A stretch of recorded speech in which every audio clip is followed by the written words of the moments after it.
할렐루야. 다 함께 묵상기도 드림으로 성부와 성자와 성령의 이름으로 주일 예배를 시작하겠습니다.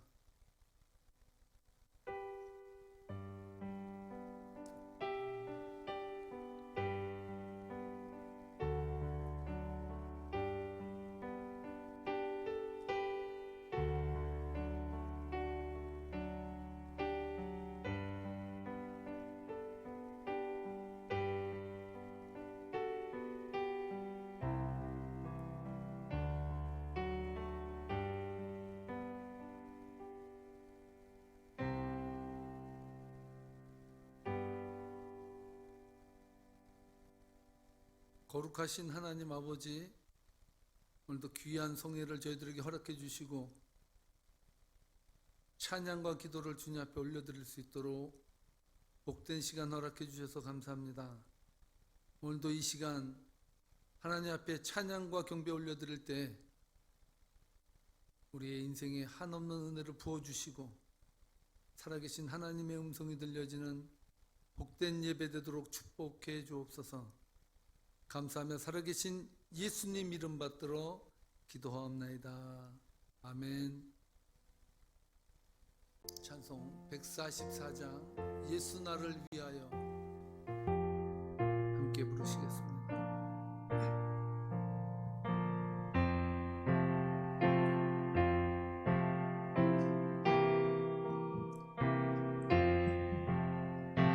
예수 나를 위하여 십자가를 질 때 세상 죄를 지시고 고초당하셨네.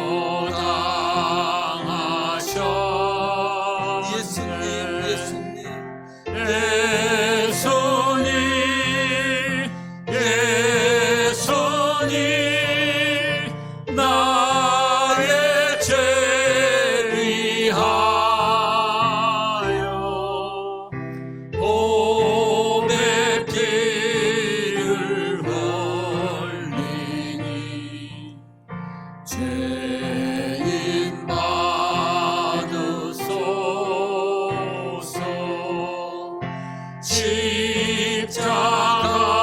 십자가를 지시는 무슨 죄가 있나. 저 무지한 사람들 메시아 죽였네. 예수님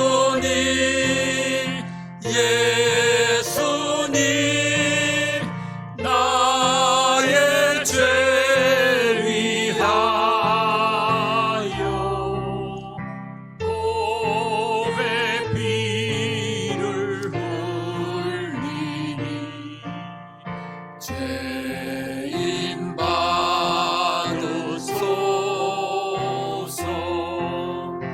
피와 같이 붉은 죄 없는 이가 없네. 십자가의 공로를 눈과 같이 되네. 예수님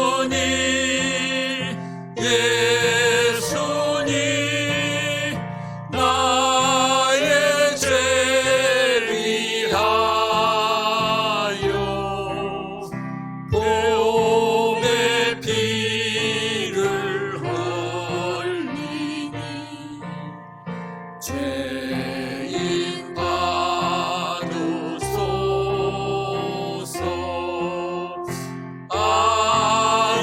아름답다 예수 나의 좋은 친구. 나의 좋은 친구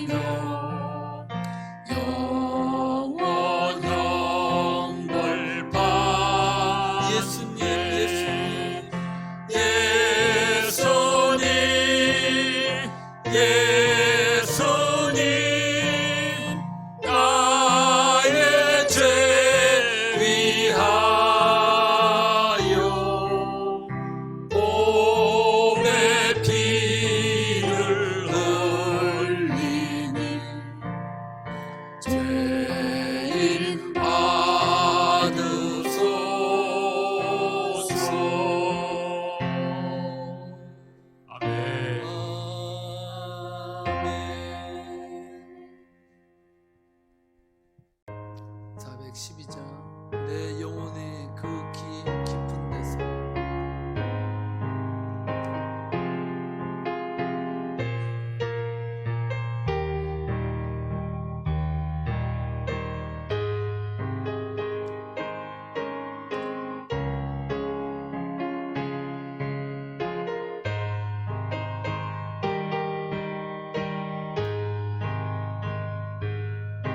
내 영혼의 거기 깊은 데서 밝은 가랑이 울려나네.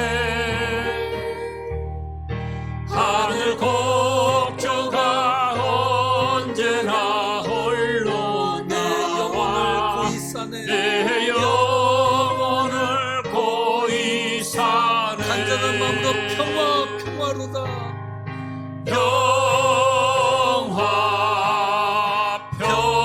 평화로다. 하늘 위에서 내려오네. 사랑의 물결이 영원 내 영혼을 덮으소서. 내 영혼을 덮어소서.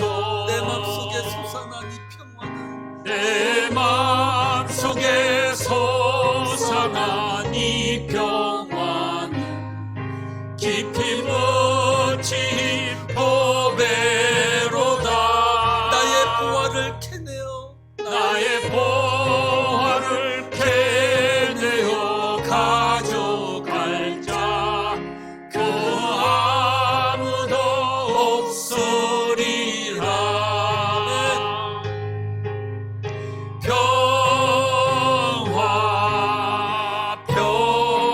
하늘 위에서 내려오는 하늘 위에서 내려 그 사랑의 물결이 영원토록 그 사랑의 물결이 영원 내 영혼을 덮으소서. 내 영혼을 덮어소서. 내 영혼의 평화가 넘쳐나고 내 영혼의 평화가 넘쳐나는 주의 큰 복을 받으리라. 내가 주야로 주님과 함께 있어. 내가 주야로 주님과 함께 있어. 내 영혼이 편히 쉬네.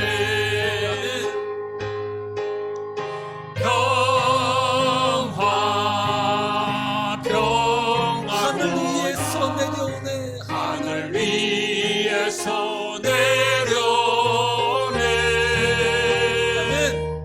그 사랑의 물결이 영원토록 내 영혼을 덮어소서. 이 땅 위에 험한 길 가는 동안 이 땅 위에 험한 길 가는 참된 동안 평화가 어디 있나. 참된 평화가 어디 있나. 우리 모두 다 예수를 친구 삼아 우리 모두 다 예수를 친구 삼아 참 평화를 누리로다. 평화로다.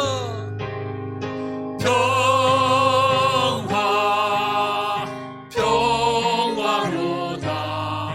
하늘 위에서 내려오네. 그 사랑의 물결이 영원토록 내 영혼을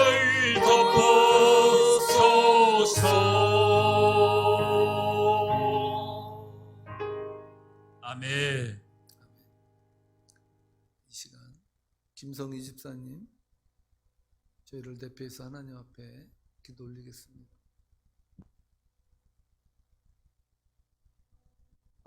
기도하겠습니다. 전지전능하신 하나님 아버지, 주 여호와 하나님, 홀로 영광 받으시기에 합당하신 주님, 저희를 성령님 도와주셔서 우리들 마음을 깨끗게 하여 주시고 합당한 예배자로 세워주시옵소서. 주님 기뻐하시는 예배 대단을 쌓을 수 있도록 도와주시고, 또한 현재 코비드-19의 혼란과 힘든 상황 중에도 하나님 앞에 나와서 기도할 수 있게 살펴주신 은혜에 감사드립니다. 정말 모든 것이 하나님의 계획 안에 있음을 깨닫게 하여 주시고, 세상에서 빛과 소금의 직분을 다 하면서 살아갈 수 있도록 도와주시고, 저희를 용서하여 주시옵소서. 주님의 입으로만 주여 주여 하는 저희들 되지 말게 하여 주시고, 저희 마음을 주님께 합당한 자로 세워주시옵소서. 주 하나님 아버지, 오직 주님의 보호로 우리를 통해서 주님의 영광이 이 땅에 드러나게 도와주시고 인도하여 주시옵소서. 말씀을 전하시는 우리 목사님과 함께 해주셔서 성령의 두루마리기로 강건케 하여 주시고 축복하여 주시고 지켜주시고, 주님께서 우리에게 주시고자 하시는 말씀을 잘 전하게 하시고 그 말씀을 통해서 저희가 변화받는 우리들 될 수 있게 주님 도와주시옵소서. 오직 주님만이 우리의 구세주로 우리의 삶 속에서 믿음을 주시고 변화받게 하여 주시며 감사합니다. 알고 있는 진리의 말씀대로 실천하며 우리가 살아갈 수 있도록 도와주시고 힘주시기를 간절히 빌며, 주여 하나님 아버지, 저희 가정마다 기도 제목이 있습니다. 주님, 그 가정의 기도 제목에 주님께서 합당하게 은혜 내려주시고 오직 주님만이 길이요 저희를 살리시는 길임을 저희들 한 사람 한 사람 깨달을 수 있도록 도와주시기를 간절히 빌고 원하오며, 오늘 드려지는 이 모든 순서 주님께서 함께 해주시고 마귀 일절 틈타지 않도록 도와주시기를 간절히 빌며 주 예수님 이름 받들어 간절히 기도 올렸습니다. 아멘. 드려진 기도가 다 응답받을 줄 믿습니다. 찬송 하나님의 나팔 소리 깨우겠습니다.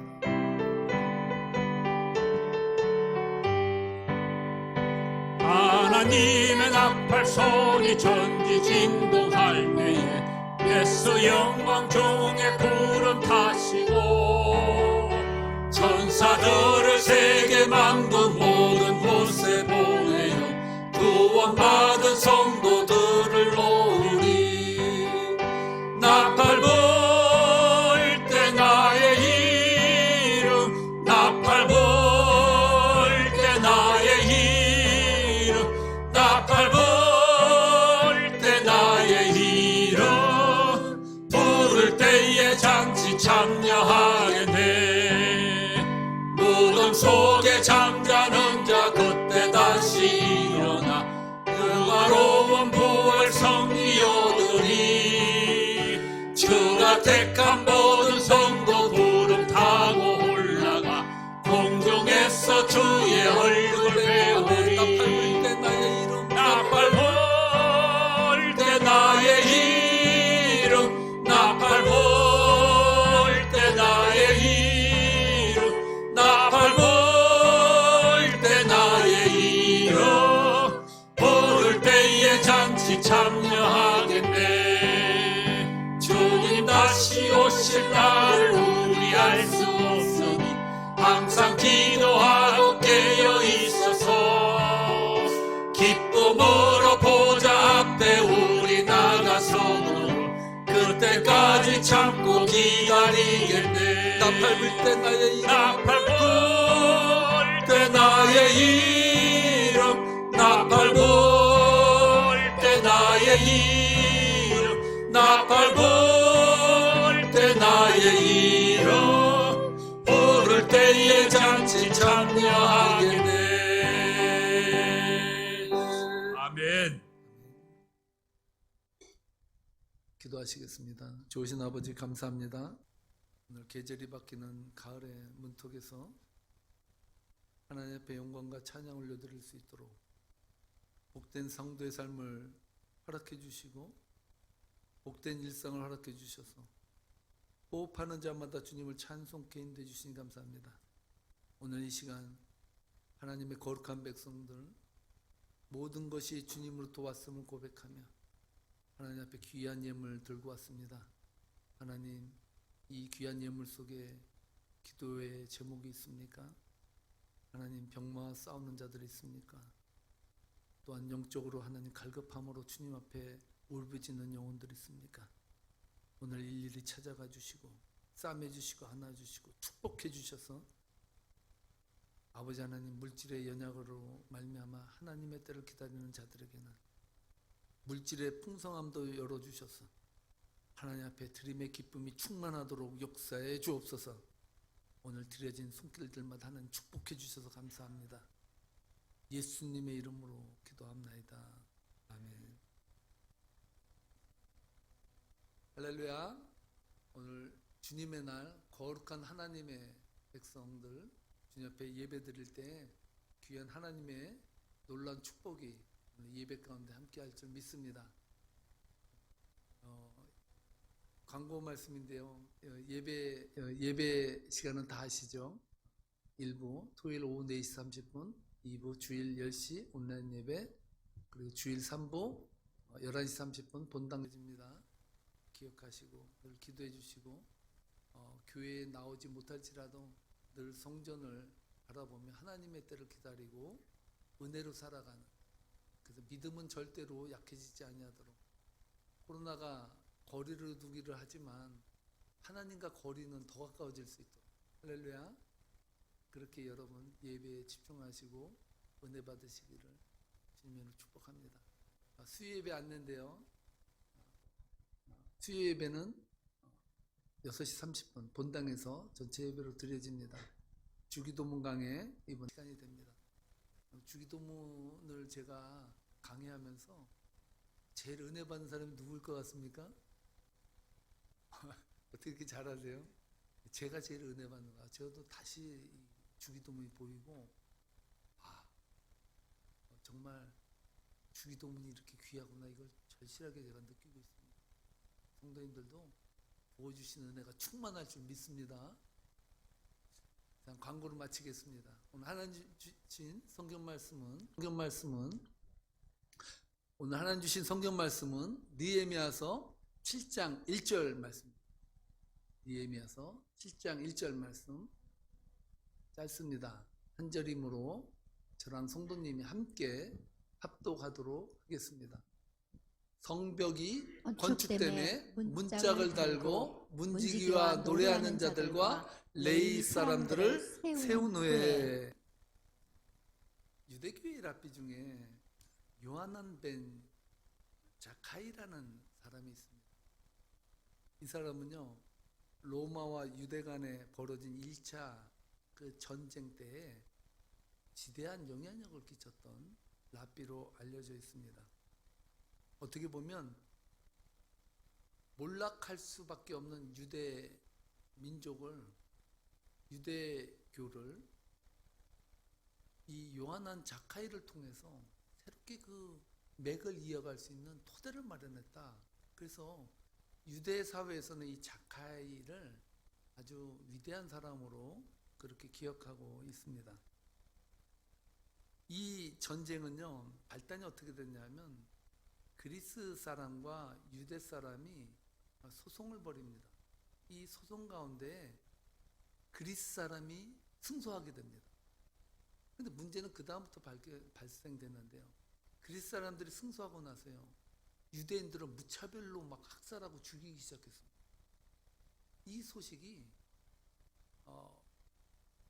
예루살렘에까지 알려지게 됐습니다. 중요한 것은 그 싸움이 됐으면 로마의 군인들이 그것을 말리고 제재해야 되잖아요. 그런데 로마의 군사들이 아무런 액션을 취하지 않았습니다. 더 분노가 일어난 거죠. 오늘 이 세상을 보는 것 같지 않습니까? 오늘 공권력에 의해서 사회적 약자가 죽임을 당하고 재판에서 이기고, 또 그것에 분노를 일으킨 사람들이 저항을 하고, 세상의 역사는요 다 돌고 거기가 거기인 것 같은 느낌이 듭니다. 이 자카이가요, 가만히 보니까 도저히 이길 수 없는 싸움이 벌어진 겁니다. 그 소요 사태가 났을 때 로마의 네로 황제가 이 소요 사태의 진압을 위해서 장군을 한 사람 보냅니다. 거기다 또 한 가지가 있는데, 이 로마와 유대 간의 그 전쟁에 또 하나의 기폭제가 된 문제가 있었는데요. 그것이 뭐냐면 그 총독 플루로스가요, 유대인들이 세금을 못 냈습니다. 그래서 그 유대 사회에 세금을 물리는데 그 백성에게 물린 게 아니라 성전에 가가지고 금화 있지 않습니까? 금화 17달란트를 빼앗아서 몰수해 버립니다. 유대인들에게 성전은 하나님이 임재하시는 곳이고 그들의 목숨을 바쳐서 성전과 목숨과는 바꿔도 된다고 할 정도인 그 거룩한 곳을요, 로마의 그 총독이 제사를 몰수하는 그런 일이 벌어졌어요. 이것이 로마와 유대 간의 끈질긴 4년간의 전쟁이 벌어지는 발단이 됩니다. 이때 장군이, 로마의 장군이 베스파시아누스라는 장군이었는데요, 이 장군이 예루살렘을 쳐들어와서요, 그 성을 진격한 게 아니라 그 성을 포위하고요 기다렸습니다. 누가 먼저 굶어 죽나 보자 이렇게 했죠. 그래서 그 성 안에서 완전히 기아의 상태에 빠지도록 그렇게 만들었습니다. 이때 자카이가 생각을 했습니다. 이 싸움은 결안으로 바위를 때리는 거와 마찬가지. 도저히 안 된다 생각을 해가지고 강경파들은 목숨을 바쳐서 끝까지 이 전쟁을 하겠다고 해서 어느 정도로 결사적으로 했냐면요, 그 성 안에 남아있는 양식 있잖아요, 그 양식을 불에 태워버려요. 대단하죠, 그 신앙심이. 무슨 뜻입니까? 우린 굶어 죽을지라도 끝까지 저항하겠다는 거예요. 근데 자카이는 이건 안 되는 싸움이에요.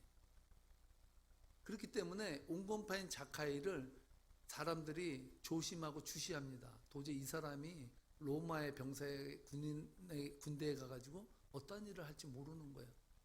그래서 감시를 하니까 이 자카이가 한 가지 꾀를 냅니다. 뭐냐면, 야, 너희 스승인 이 자카이가 흑사병이 걸렸다고 소문을 내라. 그래서 소문을 쭉 냈습니다. 그리고 나서 조금 있다가 스승인 자카이가 흑사병으로 돌아가셨다. 장사 치르기 위해서 전염병에 걸렸기 때문에 성 밖에 묻어야겠다. 그렇게 해서 그 관을 들고 성 밖을 나갑니다. 그 성 밖을 나가서 누구에게 갔겠습니까? 이 로마의 군대 대장으로 온 그 베스파시아누스를 가서 만납니다. 만나서 뭐라고 말하냐면, 나는 당신에게 우리 백성들을 구해달라고 말을 안 하겠습니다. 당신들은 분명히 우리 성에 들어와서 다 초토화시킬 것입니다. 저는 그것에 대해서 반론을 제기하러 온 것이 아닙니다. 이렇게 말을 합니다. 그럼 왜 왔는데? 이렇게 말했는데, 자카이가요, 이 베스파시아누스에게 기막힌 말을 합니다. 뭐라고 말하냐면, 당신은 로마의 황제가 될 사람입니다. 이렇게 말을 해요. 그러니까 이 베스파시아누스가 깜짝 놀란 거죠. 이거 누가 들으면 이거 완전히 영목 꾸미는 것밖에 안 되잖아요. 깜짝 놀랐는데, 아니 네가 어떻게 그런 말을 하냐? 그러면서 그래도 내심은 좋았겠죠. 그래서 자카에게 묻습니다. 네가 원하는 돈이 뭐냐? 그때 이 자카이가 베스파시아누스 대장에게 그렇게 말합니다. 유대에 있는 모든 것을 다 초토화시켜도 한 가지만 꼭 약속해달라고. 그것이 뭐냐? 유대인들을 가르칠 수 있는 자그마한 학교만큼은 파괴시키지 말고 그걸 세울 수 있도록 도와달라. 그렇게 이야기를 했습니다. 뭐 어려운 부탁도 아니잖아요. 로마의 장군으로. 그 일이 있고 나서요, 황제 네로가 그 해에 자살을 합니다. 그리고 이어서 3명의 장군이 황제의 그 자리로 등극을 했는데 다 살해돼요. 그리고서 누구의 차례까지 왔냐면, 진짜 베스파시아누스까지 그 황제의 자리에 오를 수 있는 길이 열린 거예요. 군인들에 의해서 그가 황제로 등극하게 됩니다. 놀라운 일이 벌어지잖아요. 그러니 이 베스파시아누스가 누굴 생각했겠습니까? 그 자카이라는 사람이 예언자라는 거예요. 자카이라는 사람이. 그래서 그 아들 티투스에게 그 예루살렘을 함락하라 보내는 그 지령을 내리는데 그에게 딱 한마디 합니다. 자카이라는 사람이 세우려고 하는 학교를 네가 적극 지지해서 그거 하나는 남겨둬라. 이렇게 말을 합니다. 이 자카이가 끝까지 작고 비전을 가졌던 그 회당의 교육을 통해서 수많은 디아스포라의 사람들이 2000년이 지난 오늘날 이 무수히 많은 세계에 있는 사람들이 자카이가 그 남겨놓은 그 교육의 유산을 가지고 지금도 이어지어 오고 있다는 사실. 여러분, 전 여러분에게 묻고 싶습니다. 이 랍비 요하난 벤 자카이의 꿈은 무엇이었을까요? 그가 가슴속에 품었던 꿈. 역사의 쓸모를 쓴 그 최재성이라는 그 선생이었죠. 역사 교사였는데요. 이 사람이 그 역사의 쓸모라는 책에다가 이런 이야기를 합니다. 어릴 때 어른들이 많이 묻잖아요. 야, 너 꿈이 뭐야? 너 커서 뭐 하고 싶어? 이거 다 물어봤죠. 여러분들은 뭐라고 대답했습니까? 현모양처에?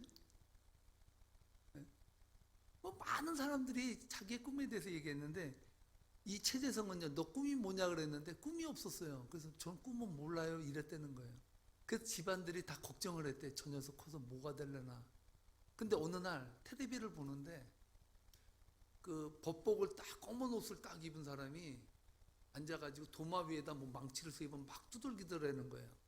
그게 멋있어서 보여서 저 사람이 뭐냐, 저 사람이 누구냐고 물었다는 거예요. 그러니까 엄마가 저 사람은 대법원장이야 그랬다는 거예요. 그때부터 이 사람 꿈이 생겼다는. 꿈이 뭐냐 그러면 대법원장이라 그랬다는 거예요.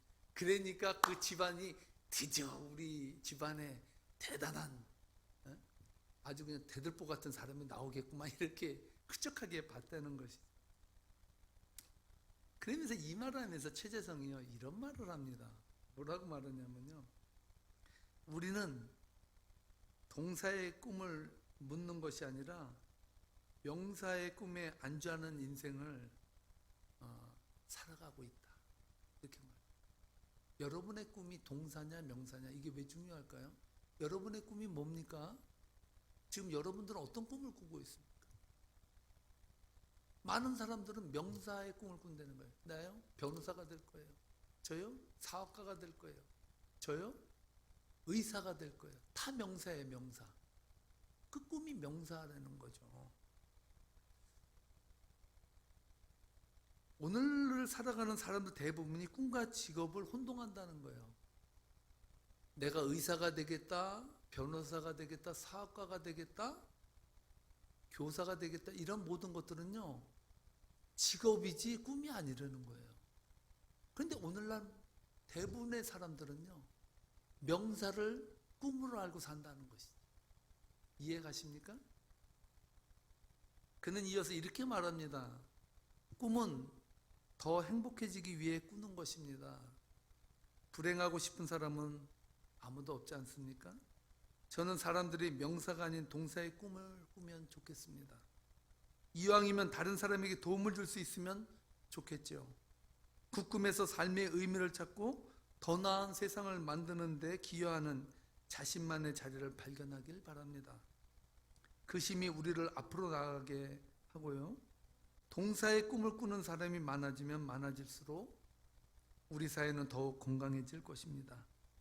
인생의 어느 순간에 와 있던 동사의 꿈이 없다면 이제 진짜 꿈에 대해 생각해 볼 때입니다.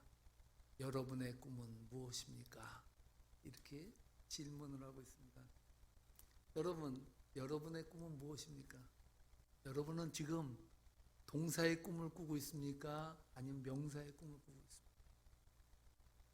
저는 오늘 이런 의미에서 느헤미야의 꿈을 다시 한번 생각해 보게 됩니다. 여러분, 느헤미야의 꿈은 무엇이었을까요? 저는 지금까지, 여러분들은 아닐지 모르지만 저는 지금까지요 계속해서 느헤미야 강의를 하면서요, 느헤미야의 꿈은 예루살렘 성 중건이다 이렇게 생각했습니다. 왜? 지금까지 흐름이 예루살렘 중건하는데 온 힘을 다해서 지금까지 달려왔잖아요. 그러니까 느헤미야의 꿈은 당연히 예루살렘 성 중건이라고 생각할 수밖에 없습니다. 여러분, 그런데 오늘 본문을 제가 묵상하고 읽어가면서요, 느헤미야가 왕의 비서지까지 내려놓고 돈도 안 되고 명예도 없고 동족들에게 욕만 잔뜩 얻어먹는 그 리더의 자리에 서가지고 그렇게 열정을 다해서 욕먹어가면서 그가 예루살렘 성 중건을 했던 것이 정말 그가 원했던 느헤미야의 꿈이었을까? 이란 질문을 제가 던지게 됐습니다.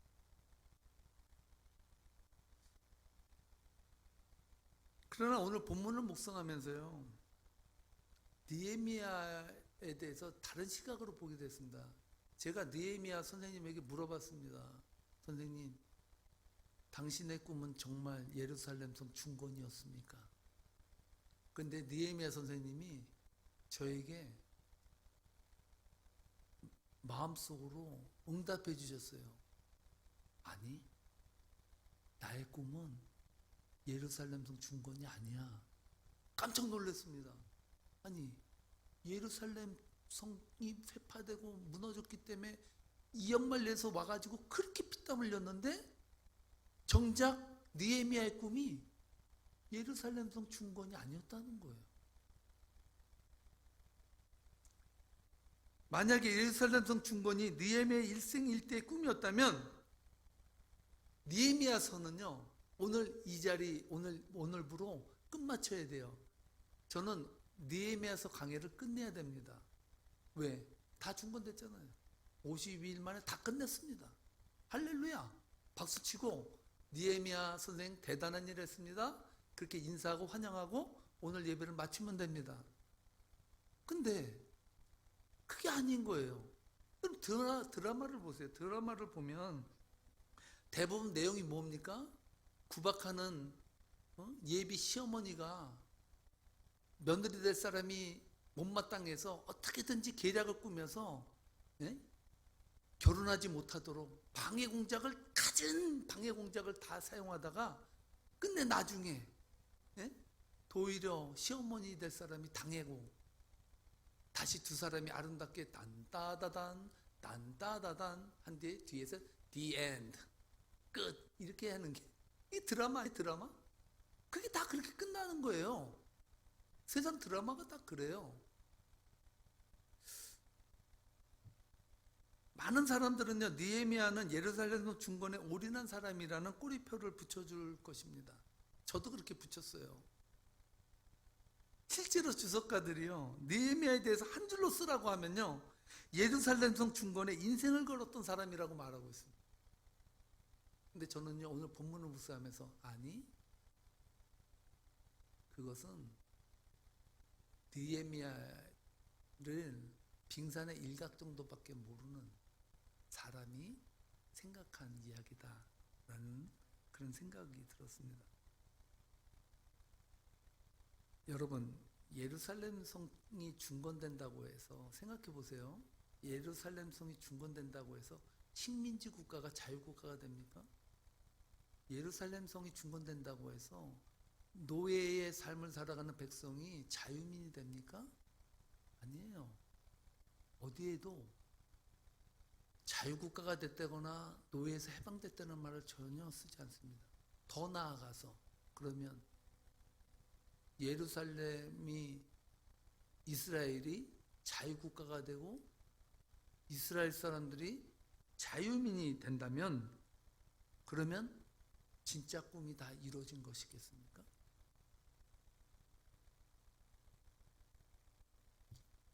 저는 그렇지 않다고 생각합니다. 만약에 노예의 백성이 자유의 백성이 되고 노예의 나라가 자유의 나라가 되는 것이 느헤미야의 진짜 꿈이었다면 오늘 본문에서 이야기는 맞춰져야 되는데 그렇지가 않아요. 저는요, 오늘 본문 말씀을 통해서 여러분의 꿈을 오늘 다시 한번 돌아보는 시간이 되었으면 좋겠습니다. 오늘 하나님께서는요, 느헤미야가 꾼 꿈을 통해서 여러분들이 꾸는 꿈을 다시 한번 바꿔보는 놀라운 시간이 되기를 원하고 계십니다. 여러분에게 질문하고 싶어요. 여러분이 인생을 살아가면서 진짜 영혼을 바쳐서, 여러분의 전 존재를 바쳐서 이루고 싶은 꿈이 무엇이 있습니까? 정말 하나님의 나라에 갈서까지도 정말 그 꿈만큼은 나에게 아름다운 꿈이었다라고 생각할 수 있는 그 꿈이 여러분 무엇이라고 생각하십니까? 여러분이 살던 아파트에서 조그만 집을 사고, 그것이 인생의 꿈이 되어버린 사람들. 어떤 분은 내 집 방 2칸짜리에서 화장실 3개 있는 3칸짜리 집으로 이사가는 것. 그것이 인생 일대의 최대의 꿈일 수도 있어요. 또한 어떤 사람은 과장에서 부장으로 진급하는 것이 일생 일대의 가장 큰 꿈일 수도 있습니다. 만약에 느헤미야가 꾼 꿈이, 소망이 예루살렘 성 중건이었다면 그는 이미 꿈을 다 이룬 사람입니다. 더 바랄 게 없는 사람입니다. 왜 그런 말 있지 않습니까? 노인분들이 자주 쓰죠. 이제 나는 죽어도 여한이 없다. 다 이뤘다는 것이죠. 여러분, 근데 바꿔 한번 생각해 보세요. 나이가 들어가고 힘이 쇠약해지면 꿈이 사라진다는 말을 합니다. 그 꿈은 무엇일까요? 그 꿈은 명사예요. 내가 의사가 되는 것, 내가 교수가 되는 것, 내가 사업가가 되는 것, 내가 위대한 그러한 세상의 직업을 갖는 것, 그러한 모든 것에 대해서 꿈이 사라졌다는 것이거든요. 꿈과 소망이 명사가 되었기 때문에 사라졌다는 생각을 합니다. 나이가 들어 직업이 없어지고 심리 쇠약해져 일할 수 없는 여건이 또 되지 않으면, 과연 그렇다면 우리가 그런 여건에 봉착한다면 그럼 우리의 꿈도 접어야 되는 것입니까? 그러면 연로하신 분들은 전혀 꿈도 못 꾸는 것입니까? 오늘 말씀은 느헤미야가 진정 원하는 꿈, 느헤미야를 통해서 하나님께서 이루시기 원하는 그러한 꿈, 더 나아가서 오늘 살아가는 그리스도인들이 하나님의 나라에 갈 때까지 남녀노소 누구나 할 것 없이 꾸어야 되는 꿈, 그 꿈에 대한 이야기를 오늘 느헤미야를 통해서 우리들에게 보여주고 있습니다. 오늘 저는 단호하게 말합니다. 나이 드신 분도 따라하시 바랍니다. 꿈을 꿀 수 있다. 그래가지고 꿈이 아니라 개꿈밖에 못 꿀 것 같습니다. 다시 한번 크게, 나는 꿈을 꿀 수 있다. 여러분, 꿈은요 나이랑 상관이 없어요. 지위랑 상관이 없어요. 전혀 그거랑 관계없는 것, 그것이 꿈입니다. 중국에 아파트 매매하는 거 여러분 그런 어떤 한 프로에 그 중국의 아파트가 지어지고 매매하는 것을 보여줬는데요. 중국의 아파트는 특이하더라고요. 아파트 매매할 때요 다 지었다고 해서 파는데요, 봤더니 콘크리트 있잖아요. 콘크리트 그 자체 뼈대가 딱 만들어지고 그거에서 열쇠도 없겠네.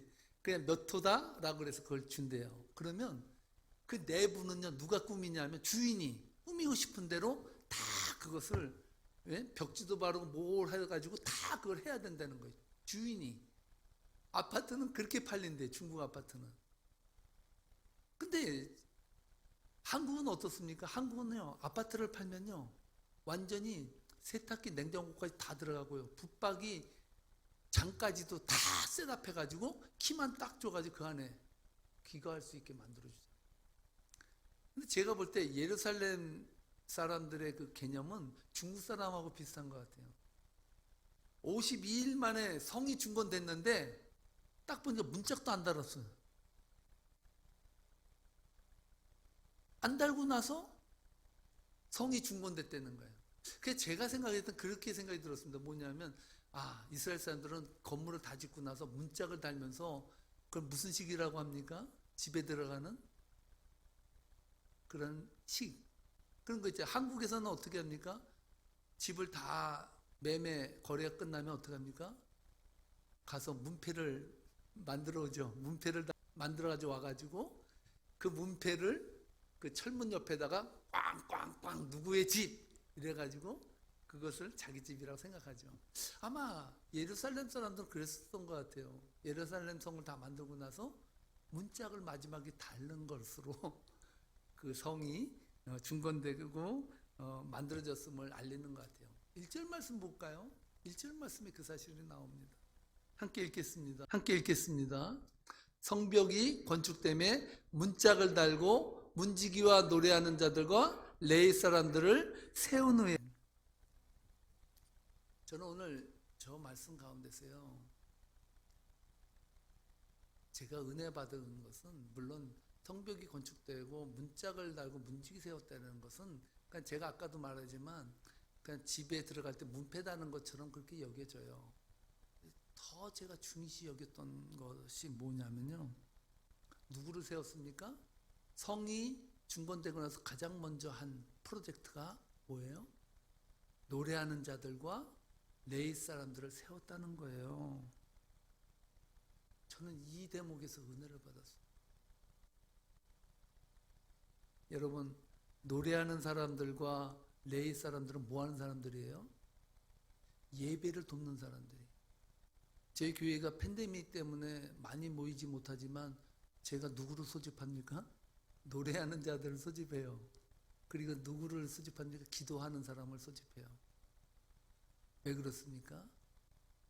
예배를 하나님 앞에 드리기 위해서 필요한 사람들. 여러분 생각해 보세요. 그동안 그렇다면 예루살렘 성 사람들은 예배 드렸을까요? 안 드렸을까요? 제가 볼 때 수십 년 동안 예배가 먹고 이렇게 살았을 것 같아요. 전혀 예배 없이 사는 사람들이 완전 세상 루저로 우리는 이제 망했다. 망한 민족이 무슨 예배냐?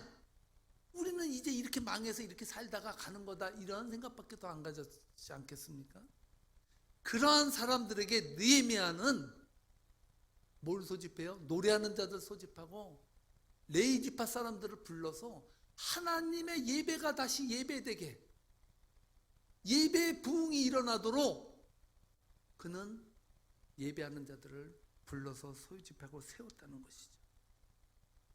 여러분, 느헤미야는 폐허가 된 예루살렘 성에 사는 백성들에게 예배를 회복시켜 주신 거예요. 그렇다면 여러분, 느헤미야가 가지고 있는 궁극적인 예루살렘 성 중건을 통해서 느헤미야가 가진 꿈은 무엇이었을까요? 하나님께 예배하는 백성들 만들어 하나님 앞에 예배드리는 그 토대를 마련하는 것, 그것이 느헤미야가 가진 꿈이었다는 것입니다. 여러분, 예루살렘 성 중건은요, 느헤미야가 비전을 세우기 위한 수단이었다는 것이죠. 그것이 목적이 아니었다는 거예요. 그의 꿈은 예루살렘 백성들로 하여금 하나님께 예배하는 백성들로 세워주는 일이었다는 것입니다. 이 사명을 위해서 그 먼 길을 마다하지 않고 그 많은 욕을 먹어가면서 꿋꿋하게 예루살렘 성을 중건했다는 것입니다. 여러분, 만약에 예루살렘 성 중건이 느헤미야의 꿈이었다면 예루살렘 성은요, 느헤미야와 백성들에게 예루살렘 성은 우상이 될 것입니다. 그것은 명사예요. 그러니까 세워진 건물이에요. 그 건물에 안주하고 그 건물을 부여잡고 살아가는 것은 우상을 섬기는 것과 다를 것이 없다는 것이죠. 여러분, 교회를 헌당하고 나서요, 많은 교회가 그 일 때문에 오히려 시험에 빠지는 건 많이 보시죠. 교회 짓고 나서 교회가 둘로 갈라져서 교회 헌당 예배 드리고 나서 교회도 제대로 못 들어가고 서로가 싸움박질하는 경우가 얼마나 많습니까? 왜 그렇습니까? 그들의 목적과 비전이 명사가 됐기 때문이에요. 교회가 그들의 목적이고 비전이고 꿈이었던 거예요. 그러므로 그들은 하나님을 예배한 것이 아니라 건물을 예배한 거예요. 오늘날 얼마나 많은 하나님의 백성들이 명사에 목매어 살아가고 있습니다. 하나님의 예배가 빠져버린 교회, 하나님의 말씀이 빠져버린 교회는요, 그 자체가 우상이에요. 이 건물은 아무것도 아니라고요. 저희 교회가 지난해 니카라구아에 컴퓨터 40대를 보내는 꿈을 꾸었습니다. 그리고 그 꿈을 저희가 하나님의 은혜로 이루었습니다. 여러분, 만약에 니카라구아에 40대의 컴퓨터를 보내는 것이 세계명교회의 꿈이었다면 그 컴퓨터 40대는요 세계명교회의 우상일 수밖에 없어요. 우리 교회가 만들어 놓은 저 컴퓨터, 우리 교회가 보낸 저 컴퓨터를 보면서 우리는 우리 만족을 할 수가 있습니다. 근데 저는 여러분들에게 니카라구아에 40대의 컴퓨터를 보내면서 제가 드린 말씀 기억나세요? 니카라구아 땅에 하나님의 복음이 심어지고 예배가 예배되게 되고, 그 다음 무엇입니까?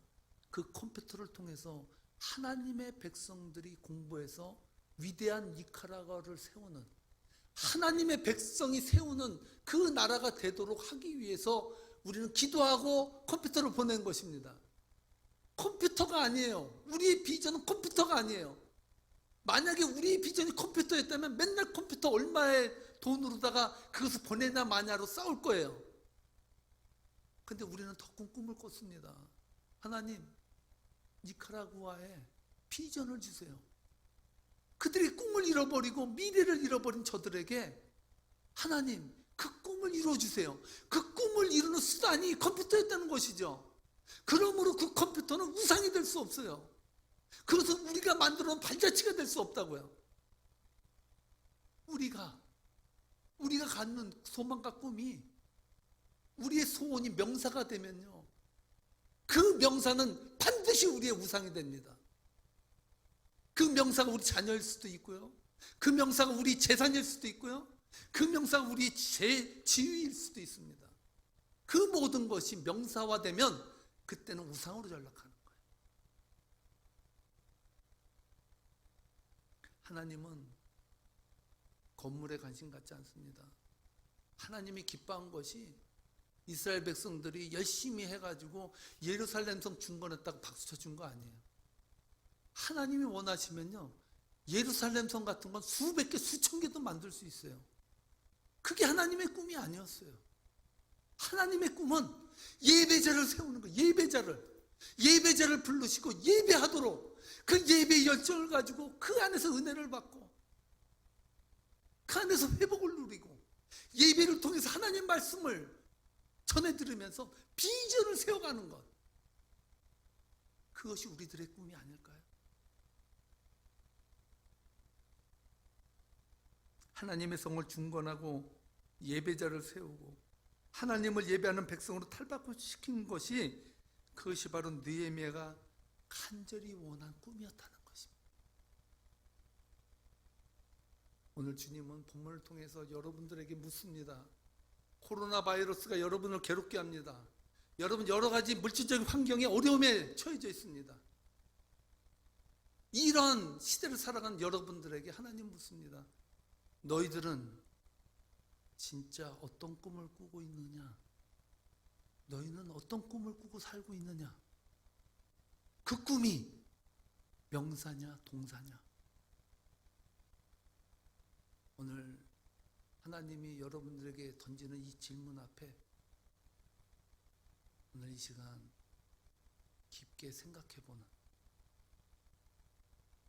그래서 여러분들의 잃어버린 꿈을 다시 한번 회복하는 복된 성도 되시기를 주님으로 축복합니다. 기도하시겠습니다. 하나님,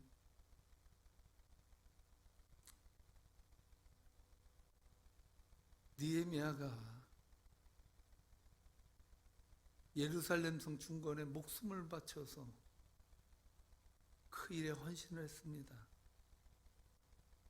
저희는 느헤미야의 꿈이 예루살렘 성 중건인 줄 알았습니다. 만약에 느헤미야에게 예루살렘 성 중건이 그의 인생의 꿈이었다면 그 꿈은 우상이 되었을 것입니다. 그에게는 진정한 꿈이 있었습니다. 하나님을 예배하는 백성을 만들어내는 것,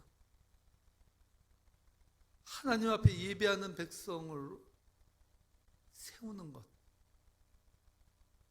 다시 한번 잃어버린 예배를 회복시키는 것, 그것이 느헤미야의 진정한 꿈이었음을, 이것이 진짜 하나님의 꿈이었음을 저희가 다시 한번 발견할 수 있도록 은혜 주셔서 감사합니다. 하나님, 하루 먹다 살아가는,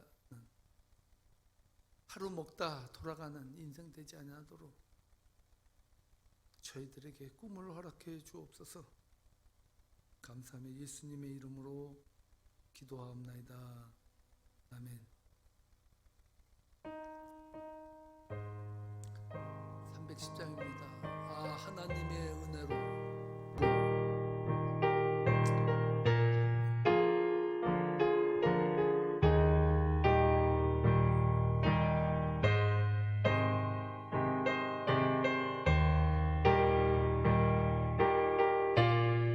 가사를 생각하며 힘차게 부르겠습니다. 하나님의 은혜로 하나님의 은혜로 있을 데 없는 자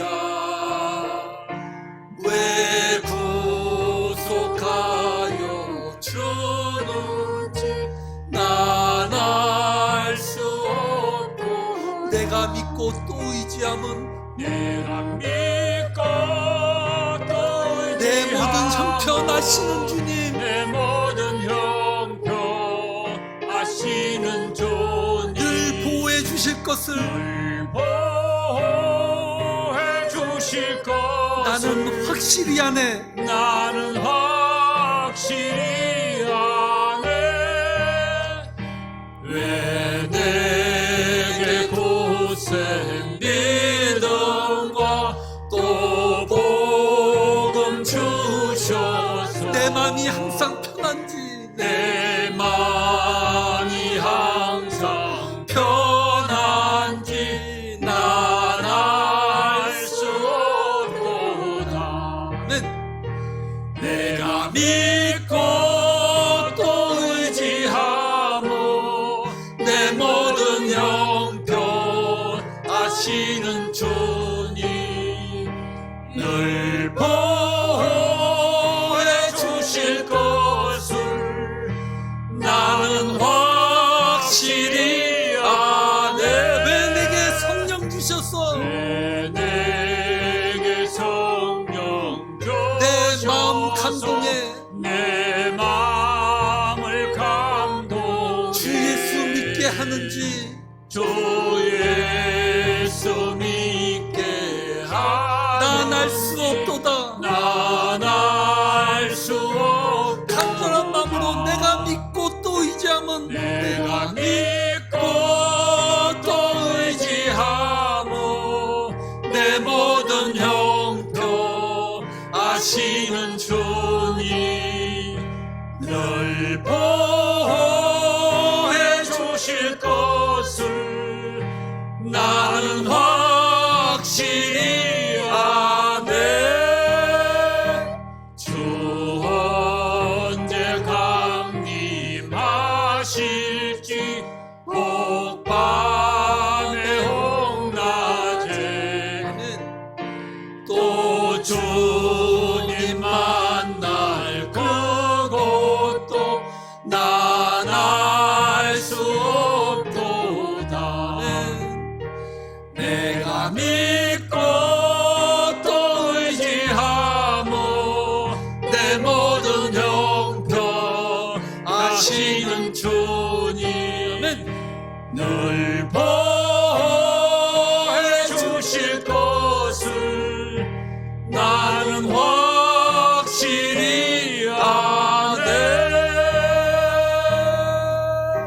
아멘.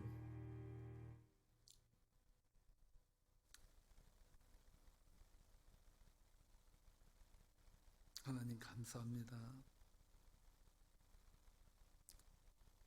하나님의 꿈이 저희의 꿈이 되게 하여 주옵소서. 이제는 우리 주 예수 그리스도의 은혜와 하나님 아버지의 무한하신 사랑하심과 성령님의 교통하심, 잃어버린 꿈을 찾아가며 다시 한번 명사가 아니라 동사의 꿈을 회복하는 된 세계명교회 성도님들 머리 위에 지금으로부터 영원토록 함께 하시기를 간절히 축원하옵나이다. 아멘.